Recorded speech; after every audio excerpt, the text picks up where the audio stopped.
हाल ही में south Korea में APEC summit चल रही है, जिसको ट्रंप के बयानों ने चर्चा में ला दिया है। ट्रंप का फिर से भारत पाकिस्तान के मध्य शांति वार्ता करवाने का श्रेय लेना और भारत के साथ फ्री ट्रेड एग्रीमेंट ज़रूर करेंगे इसका बयान देना, और साथ ही साथ उन्होंने चीन की मीटिंग से ठीक पहले न्यूक्लियर बॉम्ब्स को अपने देश में बढ़ावा देने के लिए जो बात कही है, इन सभी कारणों से यह समिट चर्चा में आ चुकी है। लेकिन एपेक संगठन है क्या और भारत इसका हिस्सा क्यों बनना चाहता है, आइए हम जानते हैं। इस संगठन का पूरा नाम एशिया प्रशांत आर्थिक सहयोग संगठन है। इसकी स्थापना 1989 में सिंगापुर में हुई थी। इसमें एशिया प्रशांत महासागर के कुल 21 देश शामिल हैं।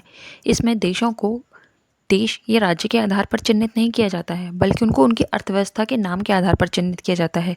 इसी कारण से हांगकांग और ताइवान को चीन से अलग एक देश के रूप में नहीं, बल्कि अर्थव्यवस्था के रूप में चुना गया है। इसका उद्देश्य एशिया पैसिफिक क्षेत्र में सतत विकास को बढ़ावा देना, फ्री ट्रेड को बढ़ावा देना, टैरिफ कम करना और साथ ही साथ इन सब क्षेत्रों का आपस में मिलकर आर्थिक समृद्धि को बढ़ावा देना है। ट्रीटी बेस्ड संगठन नहीं है, इसमें निर्णय आपसी सहमति के आधार पर लिए जाते हैं। इस संगठन के 3 आधार हैं। पहला व्यापारिक उदारीकरण, दूसरा व्यापारिक सुविधा और तीसरा आर्थिक और तकनीकी सहयोग। भारत इसका सदस्य भले ही नहीं है, पर यह संगठन विश्व की कुल जनसंख्या का 2.9 बिलियन हिस्सा और वैश्विक जीडीपी का 60% हिस्सा रखता है।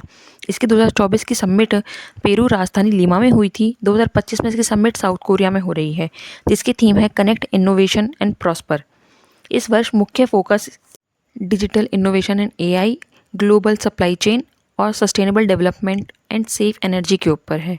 भारत के लिए एपेक महत्वपूर्ण इसलिए हो जाता है क्योंकि इसमें भारतीय digital economy, make in India जैसे प्रोग्राम को बढ़ावा मिलेगा। हालांकि भारत ने 2007 में इसके लिए अप्लाई किया था, लेकिन उसमें शामिल नहीं हो पाया। लेकिन भविष्य में इसमें सदस्यता पाना भारत के लिए नई उम्मीदें और रास्ते तय करने वाला हो सकेगा। इस समिट में आगे जो भी अपडेट होंगे वो आपको नेक्स्ट वीडियो में देखने को मिलेंगे। Thanks for watching.